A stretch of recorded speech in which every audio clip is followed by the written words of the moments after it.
Hi, and welcome again to the podcast No One Will Listen To. I'm joined by my co-host, Austin, and our recurring guest, Eric. And this time we'll be talking about a very controversial subject that we may have kind of gotten away from due to me being out of the state for a while. And that was gone for so long. Yes. And I told everyone. 2 whole weeks. It was too long.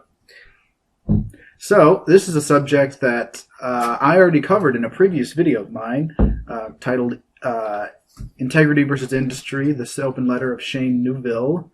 Newville. No, it's Newville. Newville. Anywho. The New Village.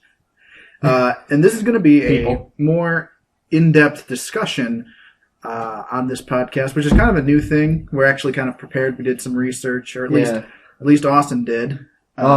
6 a.m. every night. 6 a.m. every night, every day. Yep. For 2 whole weeks, waiting for him to get back so we could do this. We're going to do an in-depth look. I'm going to start off with this.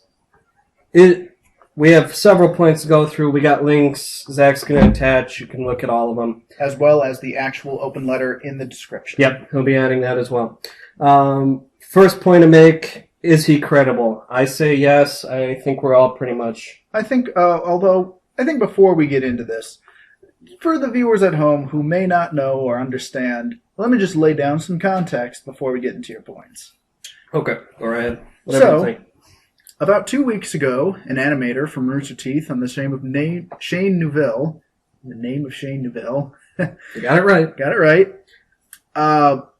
Released an open letter on social media kind of criticizing some unethical things that were happening, that he feels that were happening in Rooster Teeth when it comes to the animation quality, how they were dealing with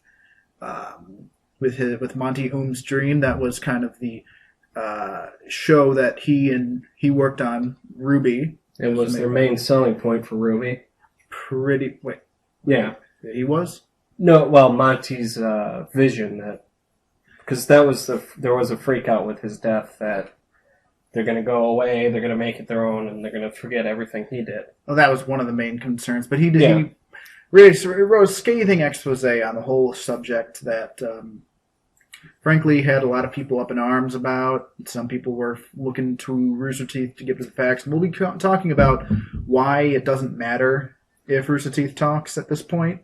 Yeah, they've been silent too long. They've been silent too long, and we'll get later to the point of why it doesn't matter if they talk or not. Well, unfortunately, silence is damning at this point. And then we'll just be talking about the general kind of, like, the greater impacts it has on fandom, how it affects us as fans personally, and just kind of how this is rippled and kind of... We'll also be looking at it. We'll be looking at, like, individual points. One of the things being...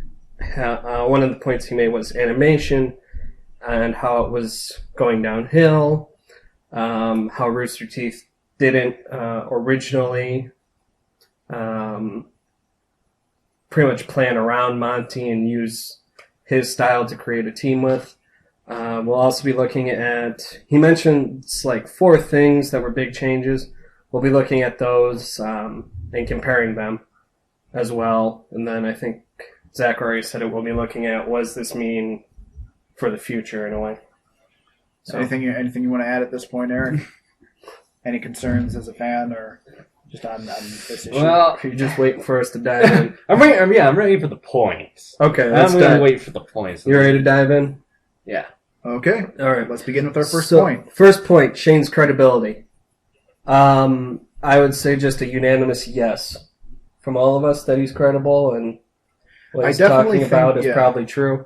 I definitely think in the context of the letter, the amount of detail he puts in to kind of... Not to mention the fact he's backed by at least a former manager of Rooster Teeth. Some very prominent voice actors and employees of Rooster Teeth. Not to mention Sheena herself with her retweet. With her retweet, which at this point is... I mean, it's pretty much all we're going to get at this point.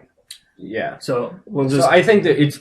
Without a shred of doubt. Unless, it's a yes. Yeah. And if Rooster Teeth the only way Rooster Teeth could deny this is if Sheena were to come out and say, you know what, that's not true. I didn't want to work on RWBY because it was too emotional for me with Monty's death and everything. And then that would kind of like condemn Shane a bit, but without her doing that and without Rooster Teeth responding, it's pretty much everything he said is true at this point. Yeah. I mean, that's kind of how it's evolved. When it was first announced, people were pretty neutral, which I still applaud to this day. That I liked how people were kind of they were willing to believe him, but not give Rooster Teeth the benefit of the doubt, like that it's going to be all lies. Yeah, I mean, of course, there were some lesser fans who were like, "Oh, this is just a butthurt, disgruntled employee. This is nothing. He's just mad because they got fired." All right, but it was. I mean, I'd just say I agree with that. That was very impressive.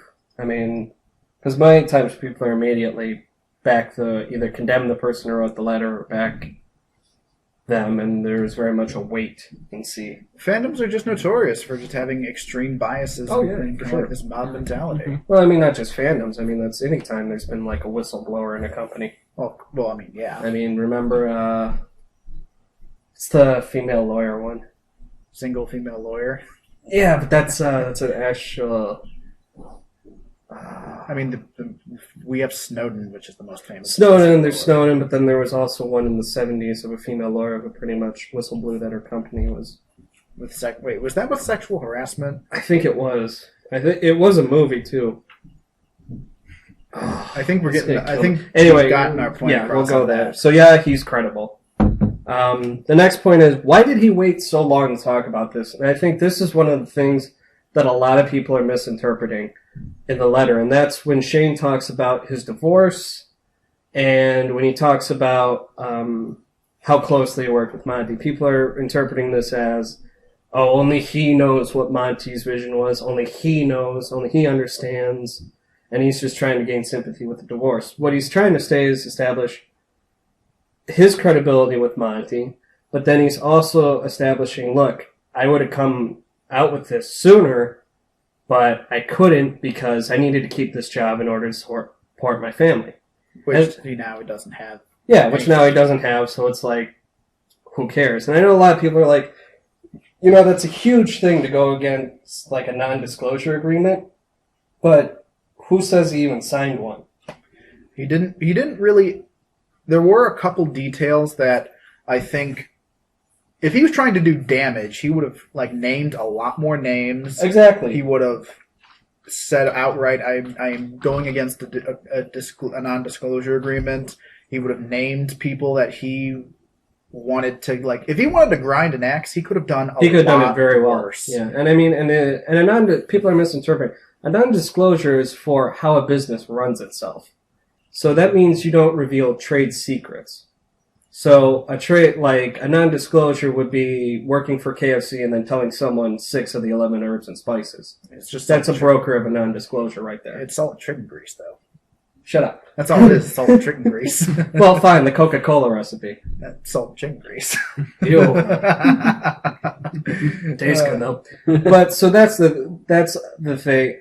That's one of my frustrations is a lot of people are misinterpreting. He's not doing it to gain sympathy. He's doing it to establish why it took him so long to come out and say these things to people. I think it was also because, despite the emotionally charged language, which I can understand because you really can't remove bias. He refrains from doing it a lot. He refrains from doing it, but there are still some little gushy moments, which I'm not condemning. When he uses it. I'm not condemning. I'm just calling it like it is. Mm-hmm. There were a few points, and I'm not saying it's bad. There were a few moments where I'm like, does he have a Monty shrine in his closet? I know. I got that feeling, but it's not unwarranted. It's not completely unwarranted, but I'm just saying how it sounds, especially to someone with no context to the issue. It's just like, and it kind of gives more relevancy to the trolls who are just like, oh, he just wants to ride Monty's dick, and it's like, I mean, to the untrained eye, a little bit. But that's not what he's talking about. I mean, that's kind of what I'm thinking about when it comes to the dissenting opinions. It's like you really don't understand what is really at stake here and it's literally integrity versus industry. Exactly, and that is the perfect leads us probably into our next point. All right. Talking about how the animation team was set up. Now, one of the things that he talks about is how, like, Rooster Teeth started hiring, like, industry standard animators and then forcing their own animators to conform to, like, the industry standard. Now, I understand this from a business perspective. You kind of want to make it so that if something were to happen to one of your animators, or if you wanted to replace somebody, you could easily do that. Or if someone's like disgruntled, you could fire them and then replace them easily. And part of that is like you don't have any downtime to train somebody. You don't really have any dissension of opinion on how to do a scene. Everyone kind of works together and works well on a team. When you standardize like that. The trouble I have with that is Rooster Teeth has long said it's an art-based company, in that they focus mostly on the art. Hence the reason you have someone like Monty who doesn't use industry standard practices to create his animations. Now, I don't know about you, but if I'm running a company and I have someone like Monty who's known for doing these innovative things, I'd take Monty, set him up with his own studio, get a bunch of people he wants, and train them to be like him. Because that's how I'm getting my shows that people are loving. They're like, we want more of this. That's how you get more of this. You don't get that by doing the standard. You do the standard and then you get pretty much money. You just get crap, really. That's not. Let me put it over to Eric to see, like, do you have any? Because you're going for animation. Well, that's kind of like animation illustration, whether it fits me.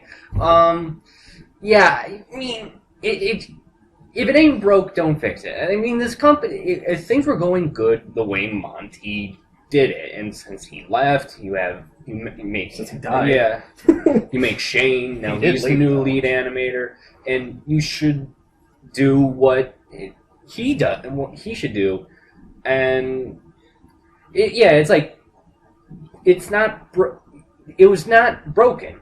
His style was the way he wanted to work. It was all his own, and it got results. So, definitely. I mean, there's no single uniform way to get from point A to point B. I mean, all right. If anything, now let me just play a little devil's advocate here, because with the growth rate of Rooster Teeth, it was getting big. Can we agree with that? Yeah, it was getting big. It was getting bigger, and with a show like RWBY that is, it characterizes itself on action scenes, the weapons and all that, and you have your golden goose, which is Monty, but you just have your golden goose. Wouldn't you want a little security when it comes to your process? Because, like we've seen, once you get rid of your golden goose, or he dies, you are kind of left struggling. Now, you could argue that you could have taken some security measures by taking your approach of, like, you should have trained people to be like him. You should have trained him into his style to kind of simulate it as best you could. However, who's to say they weren't trying to kind of implement that before this unfortunate? Because they weren't. Because Shane brings that up in his letter. If you look, I don't know how many people know this, but Full Screen Inc. Bought out Rooster Teeth around the time, I think just before Volume 2 of RWBY was in production, so I think almost... It was 2 years ago. 2 or 3 years ago. 3 years ago. But that's the thing. They never originally set up... They never went with that. It was like the minute Full Screen bought them, they immediately went to, let's get industry standard, let's make it so we can, if we have to, we can replace the teeth quickly. And that's where you have the trouble of training a team to be like Monty. It takes time, it's difficult, and if you're going to add anyone new to quicken production time, it takes time for them to train. But doing that, you keep your artistic integrity and you keep doing what the fans want. Now, with your point of having, like, in order to keep to deadlines, right? You bring that in. That doesn't make sense because Monty met all the deadlines in Volume 1. That's what I'm saying, though. But it kept getting bigger. What I'm saying is, if Monty were to continue, I don't think it was sustainable. If you had trained a team to start with, you wouldn't have had a problem as it got bigger. You would have, in fact, had it get bigger and people would have just kept enjoying it. I think you could have. I think even if, but anyway, neither here nor there. Shane brings up that they already started this practice of putting in the industry standards around Volume 2. Yeah, which shows that they didn't care about the artistic integrity at this point. Which is not inherent, like I mentioned in my industry versus integrity. It's not inherently wrong. But what I'm saying is, when you do that, you lose artistic talent because now everyone's the same. I wouldn't. They are. Everyone's the same. Everyone's the same. However, it's like well, if everyone's this is industry standard, meaning like studios are famous for this as well. Like Disney, Pixar, Blue Sky. Exactly, but when you do industry standard now, you're just like everybody else. You're not creating the new and innovative. You're now going with the flow. Right. This will be you're no longer the leader. I'm going to hold on to your argument. I'm going to hold on to that, and I'm going to say that for near the end of this podcast, because I do have it all pretty much comes together in this big little bow that I have at the end. There is one point I want to make here about Fullscreen Inc. is that they've acquired whenever they acquire someone, I'll put this, they're very much a profit-driven business. They're very much about bottom line and money. And which you could say about any company. You could say that about any company, but these guys are really known for it. In fact, they were sued by YouTube for pretty much getting ad money with cover songs that weren't authorized by YouTube. They lost that. YouTube lost that? No. Fullscreen lost to YouTube on that. And actually ended up having to pay back, I think it was quite a bit of money, and then they had to take off any of their cover songs. Well, Fullscreen, it's definitely one of those shell kind of talent acquisition, like Machinima or all those other like networks. Exactly, and that's where. But then here's another one: they acquired the Fine Brothers. We all know that, and we all remember the Fine Brothers trying to trademark reaction videos. Burn them at the stake. Exactly. Exactly, and that came a year after Fullscreen. So Fullscreen's very much let's get the money. Now take Rooster Teeth changing the subscription, what subscribers get from one day to now like a week. But didn't they lower the subscriber price? I don't know. I never knew what it was. I thought it was like $5. I know it's $2.65 right now. I thought it was they lowered the price, but they extended the. But again, there's another money marketing scheme. I mean, is it really? It is, but I mean, what really kicks me is this is the shit Rooster Teeth left Machinima for. This is why Rooster Teeth left Machinima, so they could keep the artistic side of things, but now they've sold out, quite frankly, on this portion. I mean, I would say yes and no. I would say yes in this instance because you are because you're Rooster Teeth, you have brand recognition, you have quality entertainment, you have merchandise, you have subscribers, you have a legion of fans, quite literally a legion of fans who are willing to do anything for you. And have shown that over the time. Exactly. So to then want more, it's like I said in our conversation. It's not them wanting more, it's Fullscreen wanting more, because Fullscreen is now. Well, who had to come to who really? Rooster Teeth took the money that Fullscreen offered. Exactly, but now Fullscreen's in charge and running things Fullscreen way. Hence the reason you have a standardized animation team. Hence the reason you don't have a team of Monties. It's like giving a millionaire $1,000. You just don't need it. You don't need it. I'm not saying Rooster Teeth are millionaires, but that's just the analogy. It's like someone who like has a Big Mac and you give him 2 Big Macs. It's like he doesn't need it. He doesn't need it, but that's the thing. They still took it, and we still have, and Fullscreen's now in charge. We can't deny they're not in charge. And Shane's accusations of the practice changes fit right in with that time frame of when Fullscreen took over. So then, should that lead us into our next talking point? I think it would. Well, yeah, I think that does lead us into the next one. Has quality gone down? Shane does make a lot of. He does. He does shed some light on some scenes that were deleted. Not those yet. What I'm talking about. We will get into those later. Yeah, those will come later. What I'm talking about is What Shane says is the Volume 3 fights have lost their character essence. Like, we're no longer seeing the characters grow and develop. We're instead just seeing, well, you put it best with the, what was that analogy? Oh, yeah. Pretty much what we have is a classic, and any fans of Mr. Plinkett Red Letter Media reviews will know full well of the importance of the lightsaber fights in the original trilogy they were used sparingly, and they were used to grow the character and kind of show character progression through it. That was like the fights of Volume 1 and 2. Volume 3's fights are like the lightsaber fights of the prequels, where it's all cool. It's cool looking. It's choreographed. It's choreographed, but it's like... But it's not true to the characters. It's just flashy. Yeah. And I looked back on this. It got me thinking, so I pulled 3 fights from one in Volume 1 and 2, and then I looked for like equivalencies in Volume 3. So the 3 fights I chose were the one in the Emerald Forest, where Team Ruby's fighting the Nevermore, and Team Juniper's fighting the Deathstalker, because we have those two each have a team fight later on in Volume 3 with the tournament. Mm-hmm.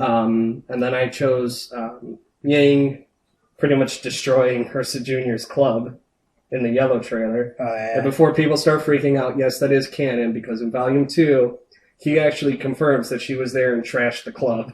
Yeah, that's not really a point of contention. But just a bit before. And the reason I picked that is because the next time we have Yang do a solo fight, it's not in Volume 3, it's not till she's actually fighting Mercury.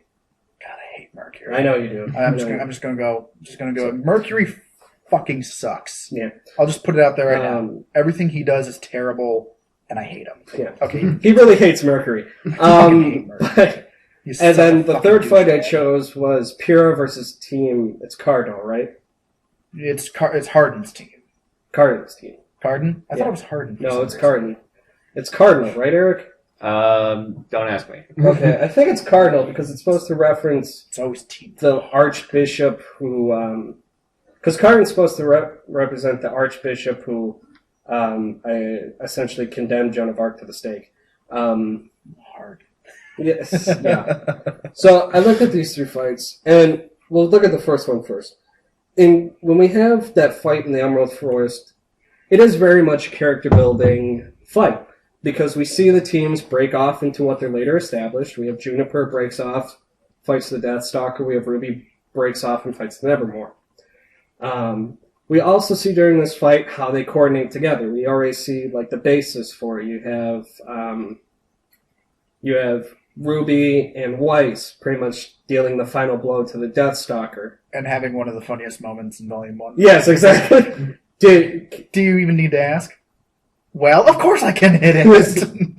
Well, yes! And then you also see coordination between John and Pyrrha, with them blocking the Deathstalker's claws while Ren and Nora deal the damage to it. So we have that, but then you also have the team leaders be established in that fight. You have RWBY very much giving the orders, in fact giving the kill order on the Nevermore, and then you have John doing the same thing, giving orders to Nora to finish off the Deathstalker. So, very much we see how much fights are part of character building, and that's true. I feel Shane's right on that. And looking at Volume 3, with the team fights, I looked at when RWBY... Who do they fight? See, it's like the name, it's like that. The team name doesn't even matter. Fucking Team Hootenanny. Team Hootenanny, there we go. And it's like, and I'll agree, it does seem more choreographed. It's more choreographed, and it's used to really kind of just show off. It is very much, but it's also, it's not entirely wrong. Because they have grown since the Emerald Forest, and the tournament should be a way to display how far they've come. But you see, I'm not wrong. I'm not saying you're wrong. I'm saying there's a better example. And I think you know what fight I'm talking about.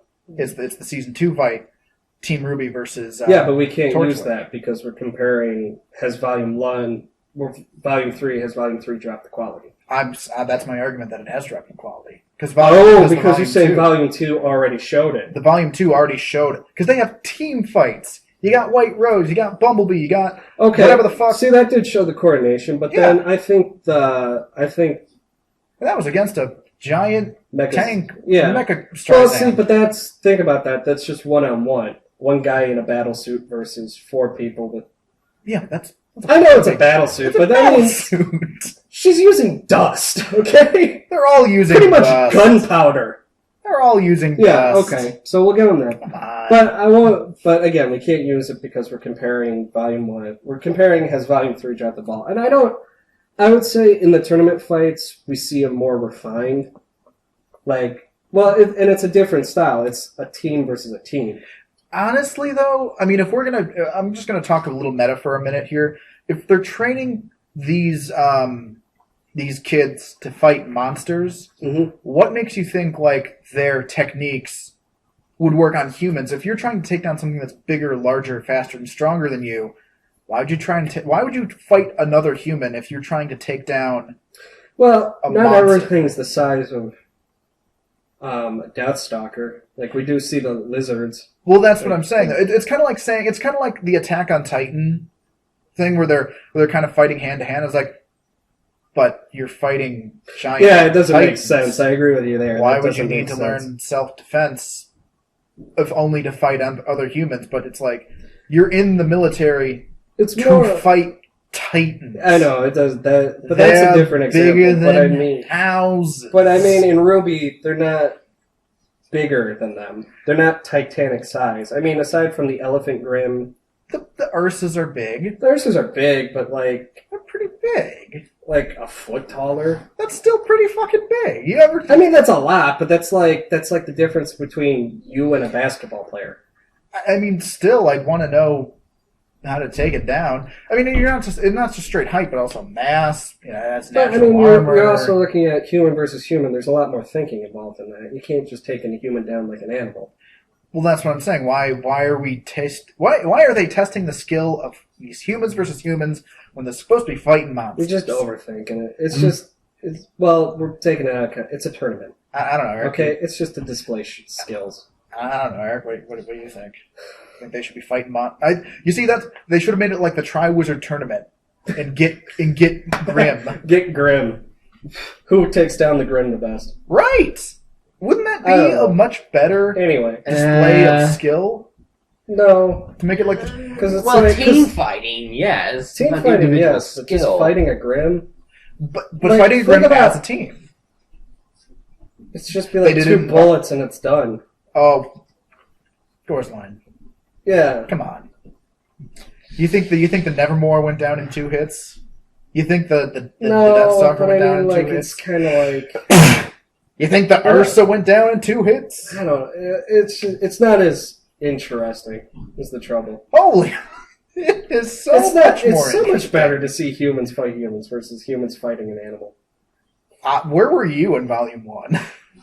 You were just going down the great bullet points that the Volume 1 fight went through. I went through that it establishes the teams. I never said it was like it was good. Anyway, you're sidetracking here. The question is, yeah, you're going way off in another tangent. I'd say you're going off in a hypothetical that makes no fucking sense.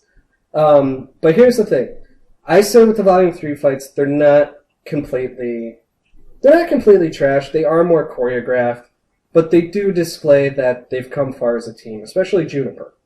I mean, we have John giving orders, doing strategy in the field. And then everyone not listening to him. Yeah. Well, no. Not until he goes up and says, "Flower power!" What the fuck is that, John? What is that? An Arcos. John, I don't like that name. A subtle nod to I know, the ships. Well, they've been doing that, which I like that. That's like... See, that's a cool thing, how you can appease the fans, but then not candid. But then also shit on their dreams. Kind of, yeah. Remember, guys, shippers ruin lives. Shippers ruin lives. But, let's see. So, there was that. So, I'll agree it's more choreographed, but I don't think it's a complete...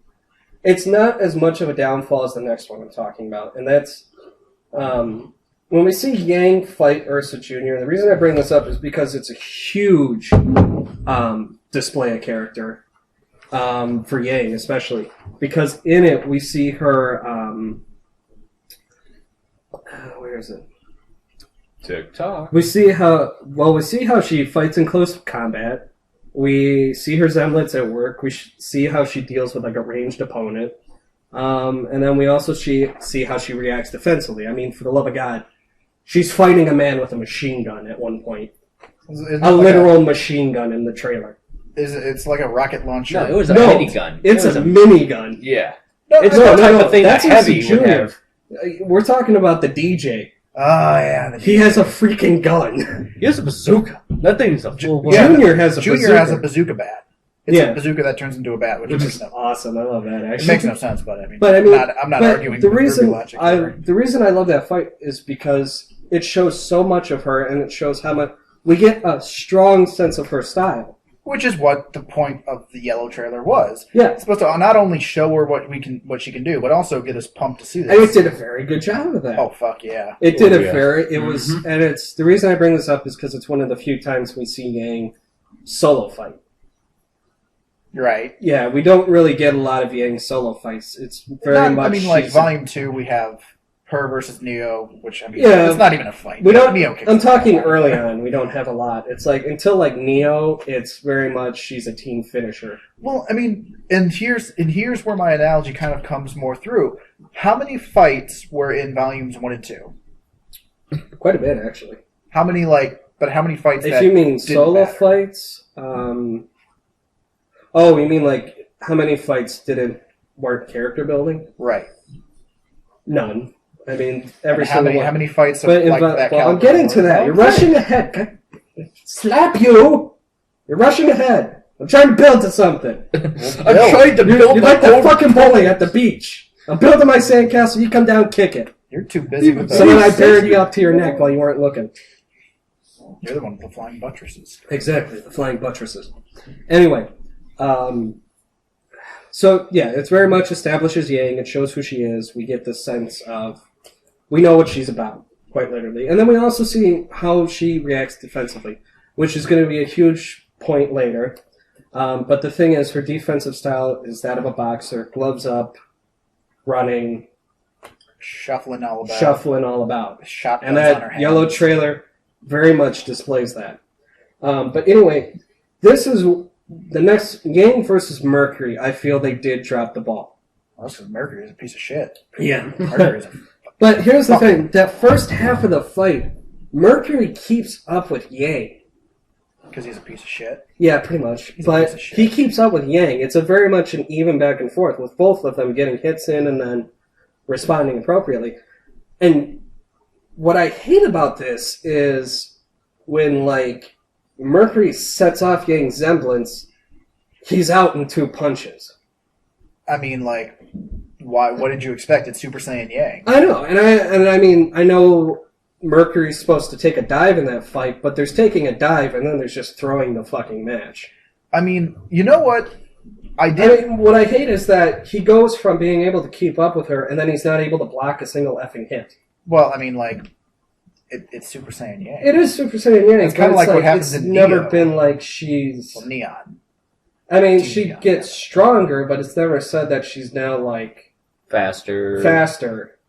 She's not like... It's like Dragon Ball Z, where they go Super Saiyan level 2... What's the one where they go, like... Level 3? Super Saiyan level 3, 4, isn't it? Was it with the red one? No, where they, like, go really big and bulky. That would be awesome. So they're stronger, but they're not faster. Yeah, you're a super... It's like Super Saiyan. That's the blue it's like Super Saiyan 1.5. No, it's like Super... Yeah, it's exactly it. It's Super Saiyan 1.5.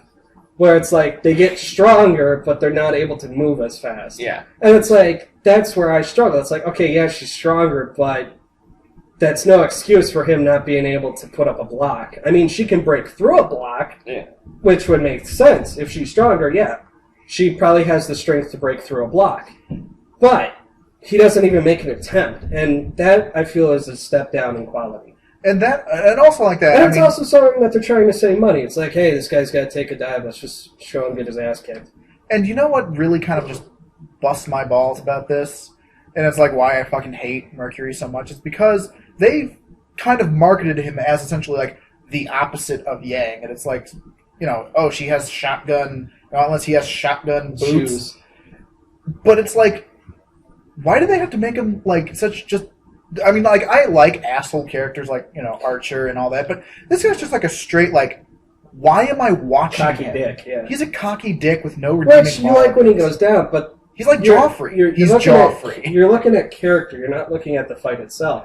I'm looking at the fight itself because it's so easy. Exactly, and it's and that would have been a great point, because we've only seen Mercury kind of be like this kind of cock-nosed little shit. Mm-hmm. And what would have been really good if he was able to back it up. But he exactly, can't. and that's the thing that's disappointing. Is because he does back it up in the beginning. Yeah, when and they're it's fighting, like the second half, it's like nope.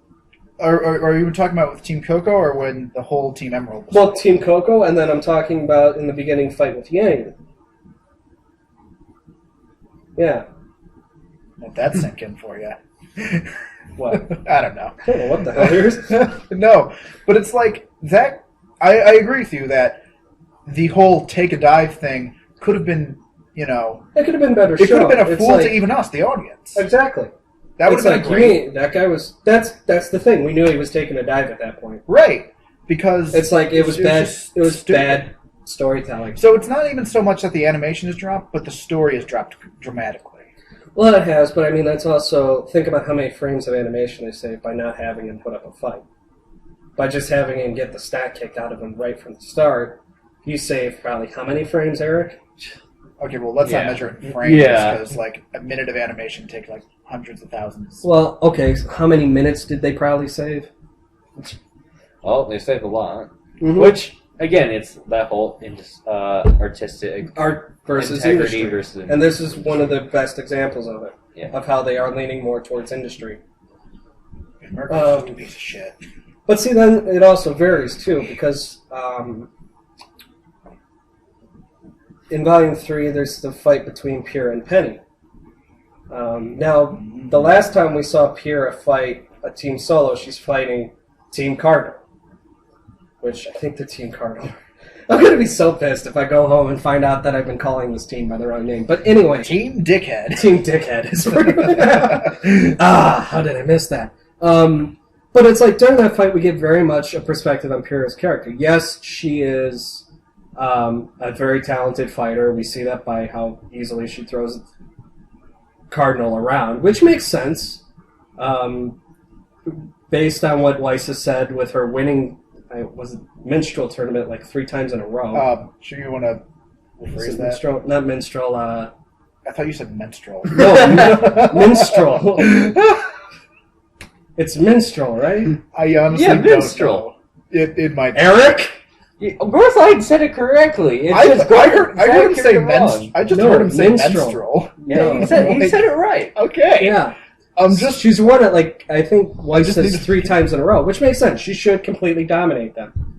But what we also see in that fight is notice it's only her fighting a whole team, which is a statement about who she is. She's very much been a character who's on her own, has to do everything herself, and has no one really to support or be connected with her.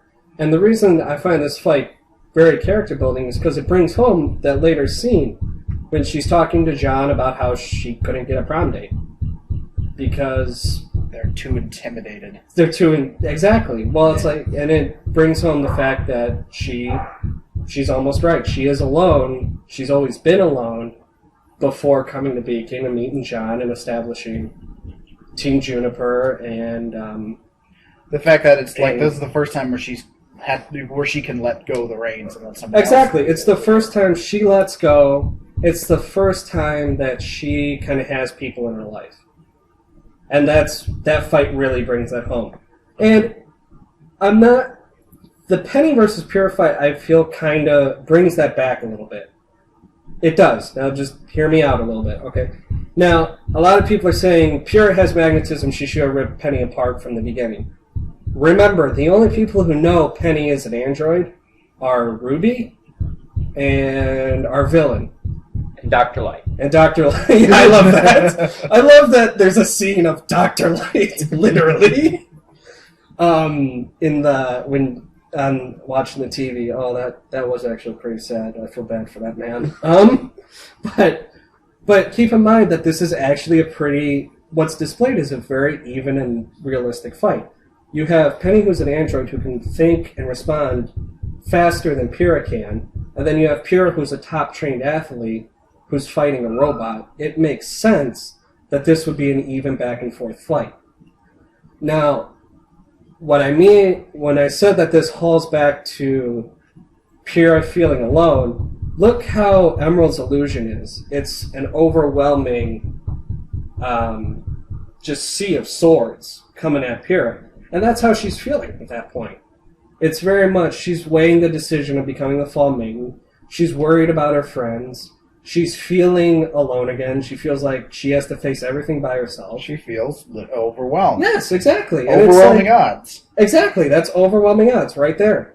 And that fits with that fight. So that's where I struggle, because on the one hand you have Yang and Mercury where they clearly dropped the ball, but on the other hand you have Penny versus Pyrrha where they kind of kept right on it.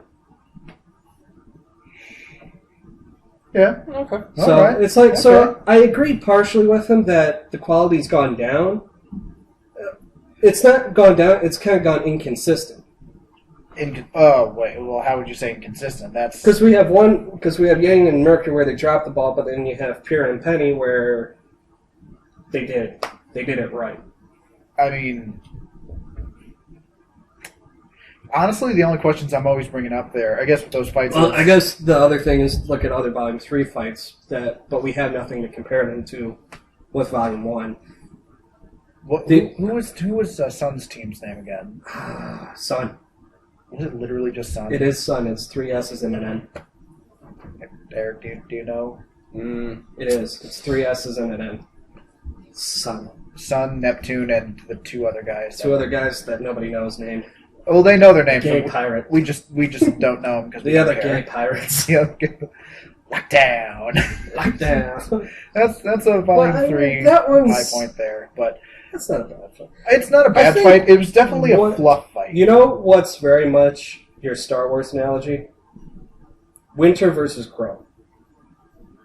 Oh yeah. Yeah. Oh yeah. That was definitely a. It's very much to overly, and it doesn't make sense because Crow's thought of as a legend. Isn't Winter like a top soldier though? She is. She's an elitist soldier, but Eric, come on, man. Cell phones so unprofessional. Yeah. In this podcast being in that no one will listen to. That no one will listen to with no soundproofing. Sponsored by Blue Heineken. Shut the fuck up. But no, that was definitely a major fan service fight because you have Vic Madurkadirk. Which I'm not going to complain about that. I like him as Crow. Sure, but the only reason that they have that fight is to kind of show, hey, look, I'm Vic Madurkadirk. We got Vic Mignogna to voice a character, and look, he's the drunken idiot. He's playing a stereotype. He's playing a stereotype. Which I have no problem with that. What I have the problem with is Crow's talked of as a legend. Like a legend. Like when Mercury sees Crow, he is scared shitless. When he sees him, he is like, "Oh fuck, he's here." Oh well, that's because Mercury is a piece of shit. Yeah, but I mean, like even Cinder and Emerald are like, that's not good if he's here. I guess Cinder's not really worried about that now. No. Well, maybe she is. I mean, we don't know what really happened to us. Well, hey, I mean, if a naked Crow after he's transforming out of Crow, you really want that to happen because it makes sense. It does, but I mean, that's the thing. It's like this fight is very much choreographed. It doesn't make sense. It's fan serviced. It is. It's servicing to the fans, not exactly. The story, and it's like no it doesn't. I mean, I know Winter's an elite, but she should be more on the defensive than she is against Crow. It was just because you know what, everyone wanted to kind of see Winter, everyone wanted to kind of see Crow fight. I know, and most they likely just threw it in there. That who Crow would fight was probably going to be the stuck-up bitch who nobody likes but secretly wants. And we're going to talk about that later. Winter's character.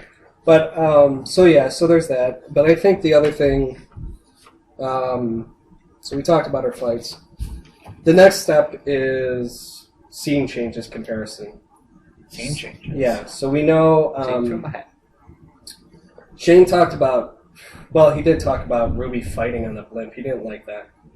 Well, that one I'm kind of like, I mean, whatever. that one's like, how else would Torchwood die? Exactly. It's kind of like, How else would Neo whatever die, happen? quote unquote? Exactly. It's like, it just happened. So I'm not going to compare that one. The four we should look at is Yang versus Adam, Pura versus Cinder, and then we're going to look at Raven versus Juniper and Winter, because there's nothing to really compare them to, but they still are significant. Well, I mean, 2 of those scenes didn't exist. Raven versus Juniper? Yeah, that's why I said, and then Raven versus Juniper, because they don't have nothing exist. to compare to. Yeah. So we're looking at them last. Sure. Okay.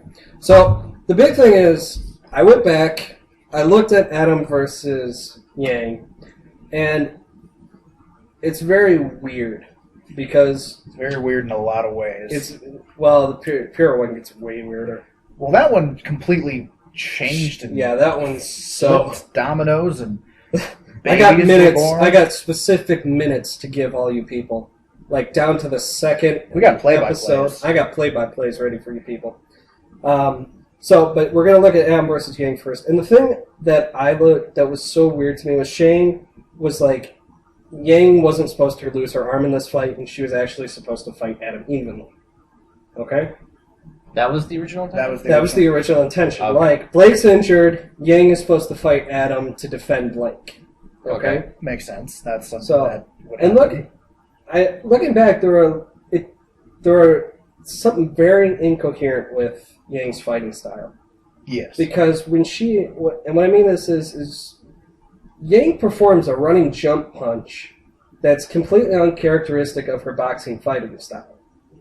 Okay? Like, in all her previous fights, she does a shuffle. We see that with Neo, like when she's trying to cross the distance with Neo, she shuffles, gloves up, ready to defend herself. Or she runs towards, like, an opponent, which we see when she's fighting Nora in the food fight. Yeah. Great fight. Oh, yeah, we're forgetting about one of those great We're fights. forgetting about the greatest fight ever, the food fight. Yeah. But again, those are all moves of a boxer that fit her character. And the biggest problem with this is that running jump punch, she shouldn't have done it. And the reason, and it's like, I know people are like, well, she's got to cross the distance to defend Blake. But the thing is, if you look at Volume 3, Episode 11, minute 14, 50 seconds, Adam's not attacking Blake when she does this. He instead sheaths his sword, takes 3 steps away from Blake, and is looking right at Yang. So she literally performs a running jump punch on an opponent who sees her. Yeah, focused on her for no reason other than it looks cool and displays how angry she is. Right. Now, I'll tell you from personal experience, and Eric can back this up because he's done Taekwondo too. You don't do a running jump on anyone who's looking at you, do you? No. It's Notice a good way to get countered and end up on the ground. Notice how it's looking at you. From my personal experience, if they're not looking at you, Yeah, you do it. that's an easy fight. There's no power. You do it. See, and that would have made sense. Okay, so Yang does a running jump punch on Adam as he's stabbing Blake, and he turns around and cuts her. That makes sense. That makes perfect sense. Yeah.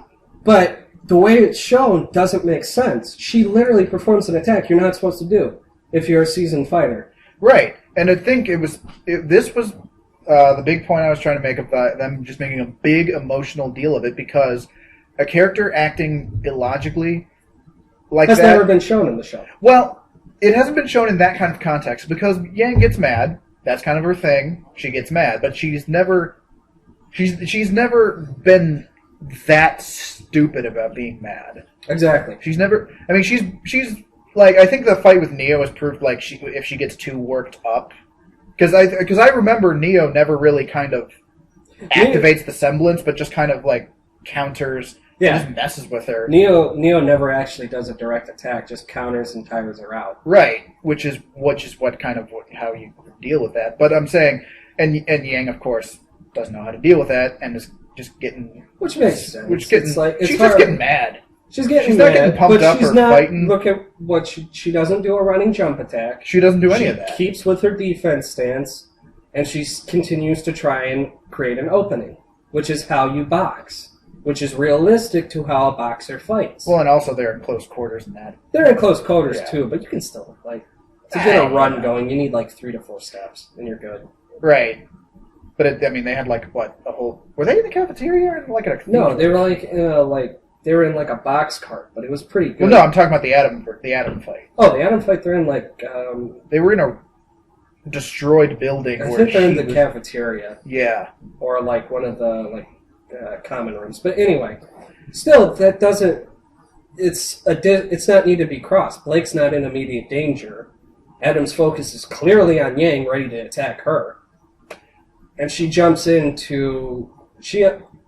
undefended with an undefended stance. Right. And removing all context from this situation, just going right into anime-ish logic 101, that's a boss character you're up against. You don't go running in with no plan at a boss character. You take your meat shield and throw him and see what happens. I mean, seriously. Let's. So that's a boss character. Again, you don't do that. I feel that is that's a statement of artistic versus. Well, that's just industry. It would be an example of versus integrity. It's an example of cutting corners. Exactly. It's the Scotch tape of narrative structure. It's the Scotch tape of narrative structure. How do you get the biggest emotional response with the least amount of effort? You cripple. You disfigure a character. You disfigure a character with no reason behind it either. You could argue that in Game of Thrones or something like that, or something like that. But I think the best example of someone being disfigured is Avatar with Zuko.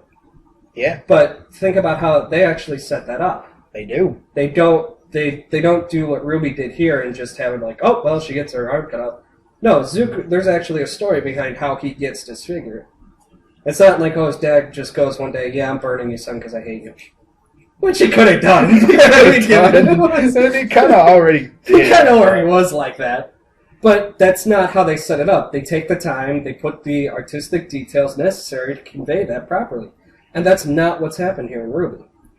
Like I said, I said it perfectly. You're very right. It's the narrative equivalent of putting Scotch tape on something. Exactly. It's very much the Scotch tape. Now, what happened afterwards, the aftermath, and what that implies when, Blake runs and the Yang is left all by herself, I still think that holds up. Personally. I think that holds up, but I feel the why is not as important as the cause is not as important as the effect. The effect is what. The effect still stands, but the thing is, it's not. It's a cause that wasn't. It's an effect that wasn't supposed to come about originally. That could be argued that it might have gone differently if because here's the thing, the scene of Yang losing her arm is the emotional reaction that you want, and it's kind of the logical conclusion to something that's supposed to happen. Now, how you get to that conclusion is entirely, you can do wonders with I'm saying you could get to it, but you need to set it up. Right, and this is an example But I'm also going off of Shane said this wasn't supposed to happen. Exactly. So I guess this is just to better get context of my Scotch tape argument, which is it's not solely because it's Yang losing her arm and that shouldn't have happened and all that. I'm saying the way they approached it, the way that it kind of cut corners and just kind of made it a simple, she got mad and wasn't thinking straight and just jumped in head first, when it's cheap. It's cheap and lazy, and I'm not standing for it. It does not make sense. Yeah. Well, this is where the next one we're talking about is going to really drive you nuts. Then get to the next one. We're getting to the next one. This is my crowning joy right here. So we're going to look at Pyrrha's death scene, which I am severely disappointed that I couldn't have been more emotionally destroyed. Oh, really? I think. Jeez. Oh man, I think longtime viewers will beg to differ you on that one. Yeah, I think we all would have been I think you and I would have just had a bucket passed back and forth. Before we get into that, the context of that is that the scene of Pyrrha's death was changed. It was supposed to be a lot worse. Yeah, it was supposed to be a lot crueler. Originally, it was supposed to be Jean somehow causes Pyrrha to let her guard down. And that's how Cinder kills her. Okay. So, the first thing I'm going to look at is removing John out of that before I get to the really big part. By removing John from that fight, you have him not having him be the cause of Pyrrha's downfall at the hands of Cinder. We miss out on a huge emotional moment. Not just for us, but for him as well. Yeah. And that's... John's been portrayed as a leader. And Monty really liked to take from whatever he based his characters on and put that in the show. And John's based on Joan of Arc, someone who was called to be a leader, but was made a leader over time. She was actually very much not a leader when she first started out. Right. She's very much how John was in Season 1 and how he's been growing throughout this whole time. And by taking him out of that moment, that's a historic part of his... character development. Exactly. Eric has it right there. That's a huge moment for any leader. I mean, think about, this is kind of cheesy, but think about, the great leaders we have in, cartoons and shows. Think about Optimus Prime. Optimus Prime isn't the great leader he is just because he is the leader. He's someone who was shaped to become a leader. He's also a leader who saw some great loss before he became a leader. And then appropriately passed it on to someone else when he couldn't do it anymore. Yeah. So there's that. So it's very much, just shows how much they've changed as well from Monty's vision. Because it was Monty's vision that John would bear witness to this and be the cause of this. He needed to suffer. He needs to suffer, and he needs to suffer because that's a catalyzing moment for a leader. Either they become bittered and broken, or they come back with new resolve to be like, I will never let this happen to anyone. This is how they, all those great characters who are they show up and they just dominate. This is how they get there. Something tragic like this, and it pushes them to become that great warrior. And it's and that's John, and now we just get John who's just sad that his friend died. I mean, he could resolve and be like, I need to train better so that when the fight comes, I can fight, but it's very much, he's not guilt-ridden. I mean, he feels bad that he wasn't there, but he doesn't feel, he blames Cinder for her death, not himself. I mean, let's be real here. We wanted that original ending. We all wanted that original. Cinder dead? No. The original of, how Monty wanted it. Oh, yeah. That is so much better. It's objective, and that's what it is. That was so much better. And that when reading that letter, that was the moment where I'm like, okay, this is a clear case of where Rooster Teeth gave us an objectively inferior product. This is where they truly went industry over. This is the greatest sin. It's a land of convenience. Yeah, this is the greatest sin right here. Because this is where you truly cut corners, and it gets worse, because when I do the play-by-play, you're going to see how much worse it gets. But all right, this is the play-by-play. I'll go to the play-by-play, but you know what? We'll just go to the play-by-play. So aside from John and that disappointment there, we remember how Cinder's arrow cripples Pyrrha. Yep, and by hitting her in the leg. When I look back at that scene, that should have never hit her in the leg. It should have instead hit her in the chest or the shoulder. Now here's my evidence for this. If you look at, we're using Volume 3 episode. All these episodes we're using, this is from Rooster Teeth's website. Zack will have the link in the description. But just so you know where these time frames are coming from. You can also find them on YouTube. You can, but if you look on YouTube, it's not going to be the same time frame. Yeah, I use Rooster Teeth's, their website, their episodes for this. If you look at minute 9, 5 seconds, you see Pyrrha throws her shield in a forward stance with the shield being released a little bit below her shoulder. Okay? Now, in the next scene at 9 minutes, 8 seconds, we see the shield come in contact with the arrow, and the arrow reforms on the opposite side of the shield at the same height. Cheating. Yeah, cheating. In the next scene, we should therefore see the arrow strike Pyrrha in the chest, upper arm, or she could potentially dodge it, because remember, she is forward-facing Cinder at the time the arrow makes contact with the shield.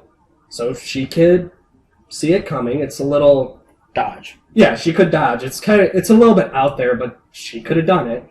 Could have matrixed that shit. Exactly. Instead of this, we instead see at minute 9, 11 seconds, Pyrrha takes the arrow to the ankle, which doesn't make sense because for the arrow to hit her, it would have to have angled down, gone behind her, and then curved back around and hit her in the ankle. So, now you could make the argument magic arrow because... It is a magic arrow. Yeah. You could make the argument magic arrow because Cinder has the fall maiden powers. But if you're going to do that, you have to add scenes to demonstrate that the arrow flies past her and comes back. And look, I think that argument goes right out the window because even though if it's a magic arrow, it still is not a physics-defying arrow. Exactly. Well, that's what I was going to get to next.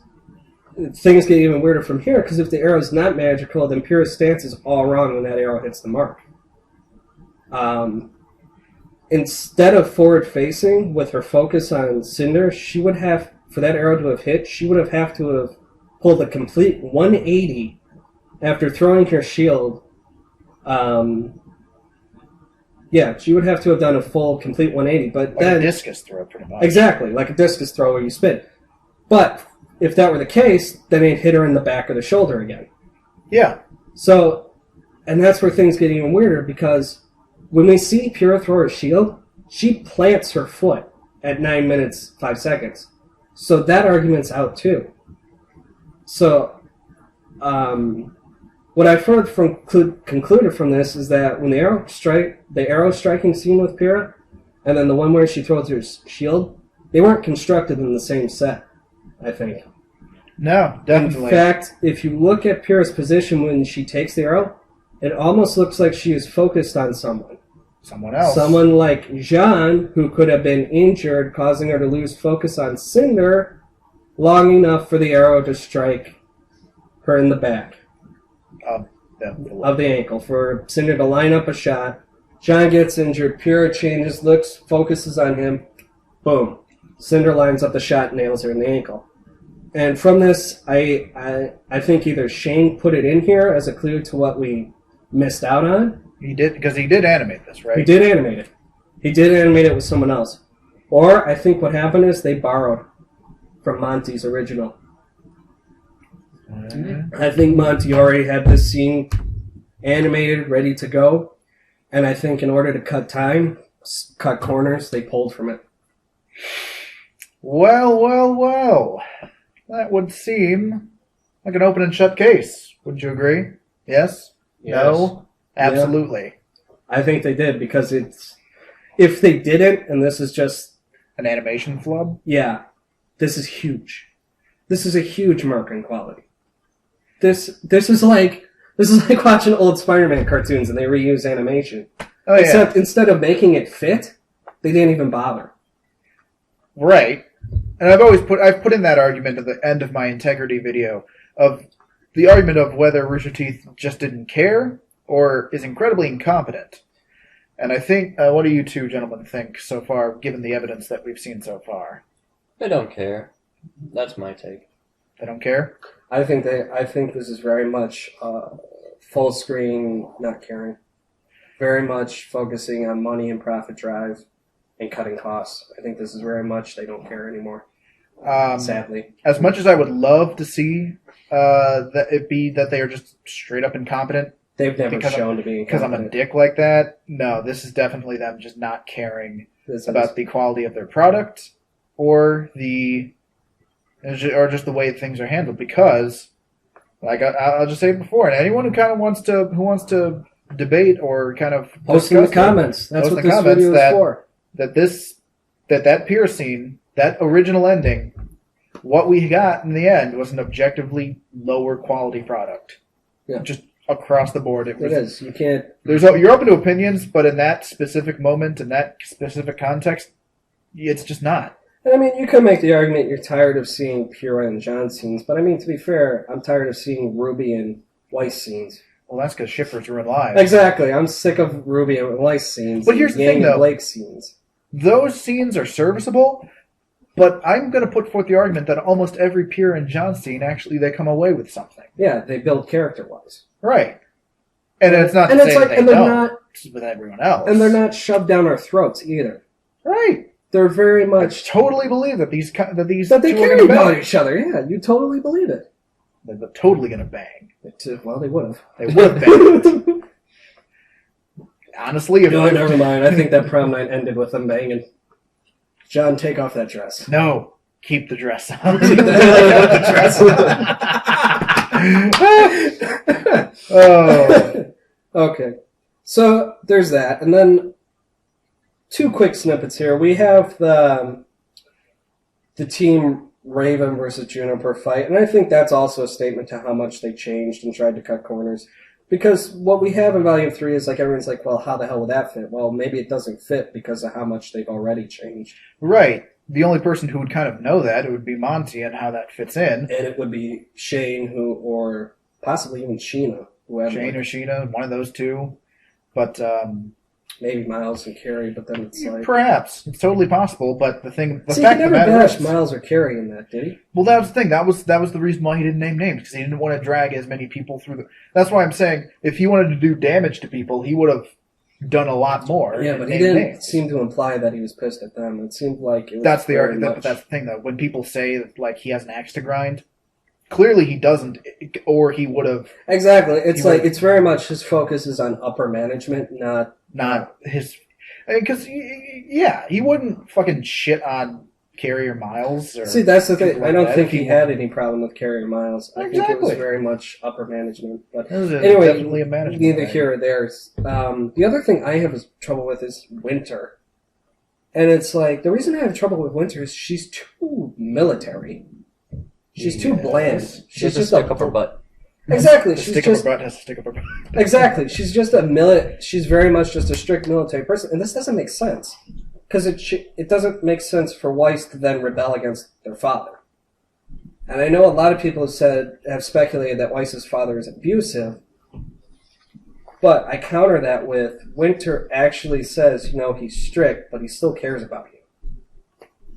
I would argue that.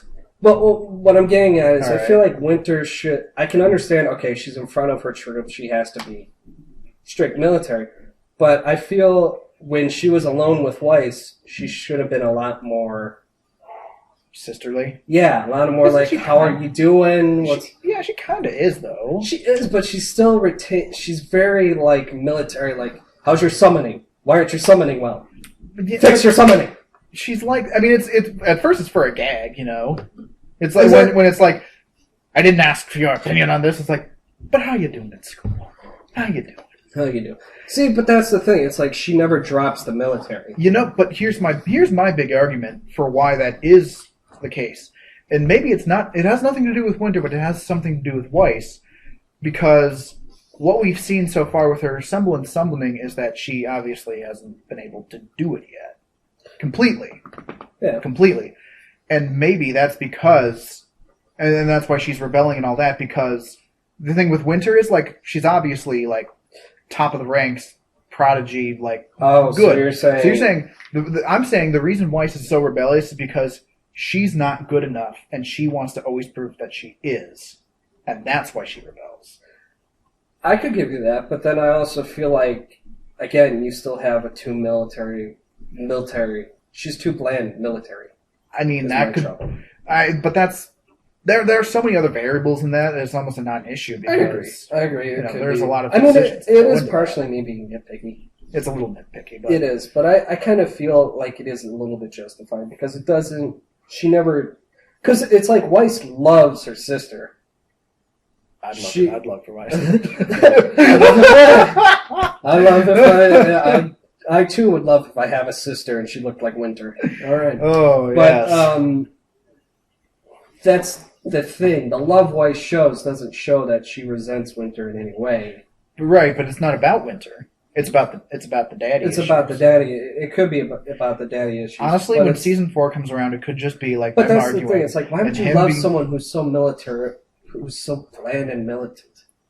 Well, you know what? I mean, it's just, I don't know, man. Again, people love for different reasons, but again, it's like... She wasn't really around for the longest time. She was there for 2 episodes or so. I know, but it's like, it feels like she's too... She's too much of a Winter. She's too wintry. she's too cold, and it's like, if she's this cold, why is... Look, if they give her more Why is screen there time in such love season for her? 4, then I think that'll just kind of clear up. Yeah, But the big problem, obviously, is more with her father than with Winter. Colonel Sanders. Colonel Sanders or the Lorax. I speak for the Schnees. Speak for the Schnees. Are we going to go on to the next point? Well, what do you think of Winter? I don't know. I have no... She's one of those characters I like. I don't really care, because... She's not my fave. She hasn't given me... There's nothing Give my fave screen time. interesting about her. She's just, okay, she's... What a character sister. do you care about the most, Eric? Just out of Sorry. curiosity. What, His favorite are son. we going back to my favorite character again? I'm just asking. His favorite son. Yeah, Sun Wukong, just because I love He's the Monkey mythology. King. All right. That's why he loves Sun. And second contender would probably be Neptune. Lockdown. See, I'm surprised you don't like Nora, because you always love the Norse mythology. Why? You don't like Nora at all? Hey, she's enjoyable. Okay. She's enjoyable. I do like her, but it's like, if I'm gonna choose, I'm just not as invested in her. Okay. Maybe it's because, like, she's kind of too stereotypical with, like, the hyperactive, The Yeah. God of Thunder. the hyperactive, like, meme generator. Yes. I mean, she does have badass scenes where she's like flying on her hammer. Oh, Now yeah. that's Oh, badass. that is so cool. Or when she takes out a whole We're getting team. way off topic, but I'm enjoying it. Right. Or when she takes them all out with a hammer, like, whoa! Okay. Let's see, so we finished, I think the last thing is, what does this mean for the future? Where do we stand as fans? Well, in the time it's taken for this kind of whole controversy to die down, the consensus is that the fans don't care. I don't Nobody think fucking they cares. I don't think, I don't think they know. I just think, They either don't know, don't want to know, don't care. yeah. Largely, it's just they don't care. I think it's very much a feeling of helplessness. Like, what do we do? I mean, because it's like, I mean, it's not like Monty was fired and they took the project out from under him. He's dead. We can't consult him and go. It's like a trap, really. It's like Rooster Teeth sadly in control of the production. well, the only thing that people really can do is just think with their wallets and their time. That's the two things that they really can control I would on say, the yeah. success of I would Rooster Teeth. say, I mean, that would be. I think. If they feel so strongly that Rooster Teeth's quality has gone down this far, and that that further changes are just going to go drive it even lower. right, then then stop watching. Don't Yeah. buy any more merchandise. Cancel your membership, and all that. And of course, I'm just going to say that we're not overtly going to tell you guys to do this. You do whatever you You want. can do, yeah. I mean, I don't even think. Sadly, I mean, I am irked, but I don't know. I'm kind of conflicted because I do want to see Volume 4. We all want to see Volume 4. Then- Hell, even I've kind of changed my mind on my previous See, stance. that's the trouble is, I'm going to watch Volume 4, but all the while I'm watching Volume 4, I'm like, is this the best? Yeah. Right. Is this the It's best they created put forward? doubt within our minds because now we're thinking, all the changes, are they Monty's changes or are they... Are they Monty's originals, or are these changes we squeezed in to cut? Let me just be clear for the record. Monty was not perfect. He's not a god. If he were still alive, I'm sure something still would have probably changed. I feel like the way Shane wrote the letter, he probably would have taken Ruby out of Rooster Teeth. I think Shane was probably telling the truth there, that Monty was planning to jump ship. I mean, we can only speculate. I think what would have happened was Volume 3 would have been finished, and I think Volume 4 would have been done outhouse. I don't think he would have. Well, honestly, I don't think Monty had the power to do that. I think he probably could have. I mean, it's Rooster's property. It's not his. See, that's well. I'm sure everyone would. See, that would have created a lot more controversy than this that letter. would have been like that would have been a fucking war. See, if that would have been happened. the point as fans. We would be like, we're done. We're not watching. We're not watching if that were to happen. So it's like now it's like, do we not watch because it's just not Monty's vision, or is it just, do we go like, I don't know. See, I don't want to be like go with the flow, but it's like there's not much we can. No, you can't do it. We don't have power. The- Much power. Only as a collective do they have power, but the thing is, fandoms rarely do anything beneficial to their fandom. That's true. What do we want as the collective? Do we want them to go back and change everything and redo it? There's really nothing they can pull at George Lucas on the original trilogy. What I would love to, I mean, they could have done what they did with like Thief and the Cobbler, Eric. If animation history, do the recobbled edition of, to give you some backstory. Yeah, you got to explain that. I don't know what you're talking about. Who was the animator who did that, by the way? Do you know? But is it Don Bluth? I don't think it's not. I don't think so. But pretty much, The Thief and the Cobbler is this great animation at magnum opus by this one animator. It was essentially Aladdin back in the 60s, but it was supposed to be done with this beautiful animation that he hand drew and all that, but Miramax took over when he wouldn't meet deadlines, and they kind of hastily finished it for him. Oh, so like the quality went downhill immediately. The quality, yes, the tone, everything, but then that's the thing. Then fans started finding lost footage and pieced together his original vision in what's called the recobbled edition. And it's much better. It's much better. Not perfect, but much better than The Thief. Oh, it's not perfect. That's a matter of opinion. Well, I mean, it'll be closer to the integrity versus industry. Oh, yeah, it will be. Which I guess, and I don't think fans care enough or are capable of doing that kind of work for. Well, it's how are we going to do that work? Because we have no knowledge of the original. There's no release. There's no arc. The only one who had an archive of Monty's stuff is Shane, and now that's Rooster Teeth's property. Industrial espionage, maybe. Maybe.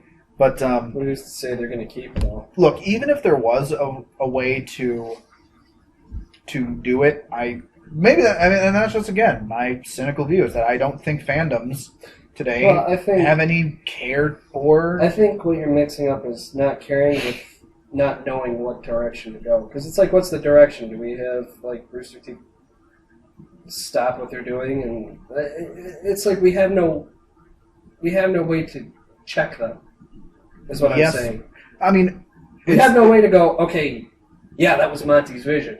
But here's the thing, though.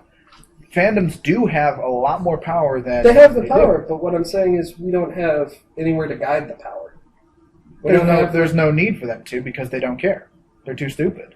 No, that's not it at all. What I'm trying to say, think about it. It's like, yeah, we want you to go back to Monty's vision. It's like, but how are we going to know they went back to Monty's vision? I mean, of course. How are we going to? But that's just the argument. Are we going to have to have Shane on retainer? No. Starting, they not do a retcon. No, I'm not saying a retcon, but carrying on with Volume 4 and forward. How are we going to know that they're sticking to what Monty's original plan is? I'm just going to propose a hypothetical situation on what I would love to happen, and that is a just mass consumer revolt, and just to say we're not watching, we're not buying. And it works. They're not. But here's the thing. Let me finish.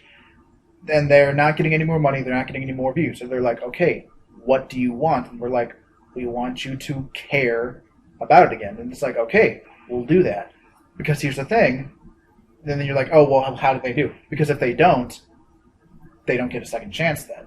Then everyone just stops watching again. Oh, so you're saying we need to... Okay, I see what you're saying. Control the company with your wallet and your...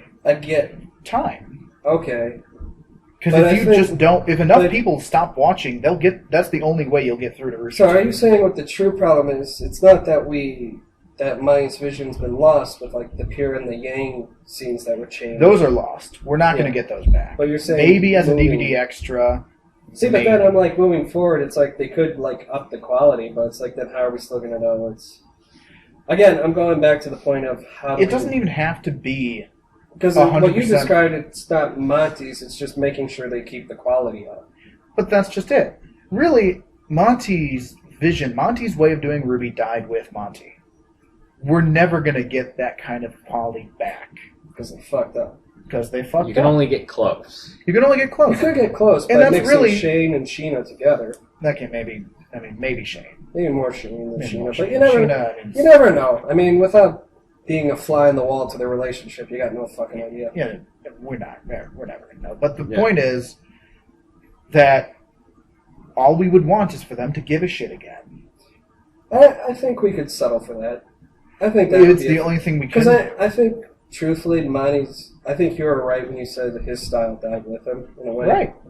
I think then also his way of telling the story did too, but I think you're right, the quality needs to come back. That should be the consolation, the quality. The quality of, retain. the same effort. It's just effort. Yeah, you need to care. And we saw that with Yang versus Mercury, Yang versus Adam, and definitely Pure versus Cinder. Oh, absolutely. That was a 100%. horrendous mess compared to what we could have gotten. Mm-hmm. And then, here's what I was always thinking in the back of my mind, though. There's a little devil's advocate play here. Would we have known, or would we have raised any questions if Shane hadn't spoken out? We probably wouldn't. I would agree with Eric. Sadly, we probably wouldn't have. I do remember. I think a very small people would be nitpicky, but then we would brush them all under the carpet and just. Exactly. I think we would have. I think, even looking back, I remember when I was watching Volume 3, I didn't catch the Yang one. I'm like, well, Yang's angry. Okay, I'll give you that one. Exactly. But the Pure with the arrow, I was like, that there's something missing here. I didn't look at it as fine-tuned as I did for this podcast, but I definitely did notice something was... I think what would have happened was Shane just sped up us noticing the quality going down. I think over time, like with each succession of volumes, it would have accumulated. And we'd be going back to Volume 3 to say, okay, here's where it started. Right. I think, honestly... I think it still would have happened, but I think it would have happened a lot later. We would have been doing this at Volume 6. Yeah, possibly even Volume 7. That's my big point of contention. Is that and that's one of my problems with the changes. Did they change to make the story better, or did they change to make the so story that they longer? can make 20 volumes? If this goes double-digit volumes, it'll be just fucking a wreck. I'll put it, if it goes double-digit without keeping up the quality, then it'll be no. Even if you manage to keep up the quality, it's like Shonen 101. Once you've, especially with Bleach, if you end your story, end it. If Cinder and Salem are taken down, end your story. You do not need to go further than that. If you do, see, that's where I think we also have an integrity versus industry, because I think Fullscreen wants to milk the cows as long as they can. Absolutely. Mm-hmm. Which, it's only natural to them, but I mean, you're only inviting it to just... You're setting yourself up. You're setting yourself up to just have a shit product. Mm-hmm. People are... it's an anime. Anime-inspired. Yeah. Technically anime-inspired. But it's treated the same way as an anime, pretty much. Yeah. And it's that... With the Japan release, it definitely is. It's going to go the way of Naruto, where it's no matter how many volumes, no matter how many things they release, people are still going to buy it because they just don't know any better. Yeah. We could have RWBY Volume 12, where they're fighting pirates. Blue.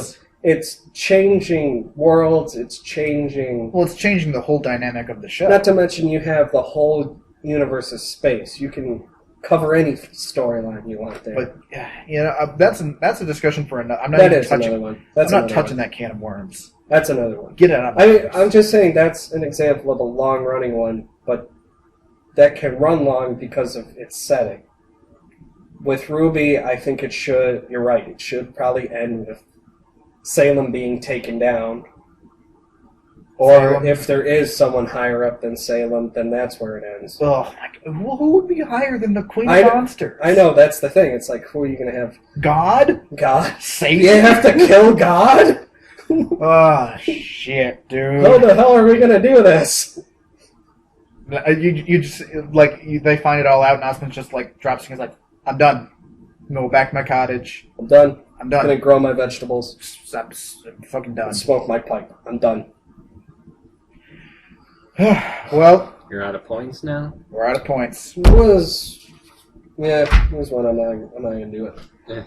All right, Eric. You've been so willing to go through these points. What's anything we missed? anything you wanted to add? Anything you want to cover? No, not really. I think we've wasted enough time. I need a beer. We wasted enough time on a podcast no one will listen to. Yes. How can we waste the time of no one listening? Right. That's a Zen philosophy right there. Okay. Well, what do you think of this issue? Let us know in the comments, or don't. Dislike the video. Who cares? Nobody's watching. Maybe if you comment enough, we'll make a video responding to your comments. We won't. Maybe. Nobody watches this. We could. We could, but we won't. You never know. You never know. We gotta get a lot of comments. All right. Tell your friends. We'll see you later. And your mothers. Bye.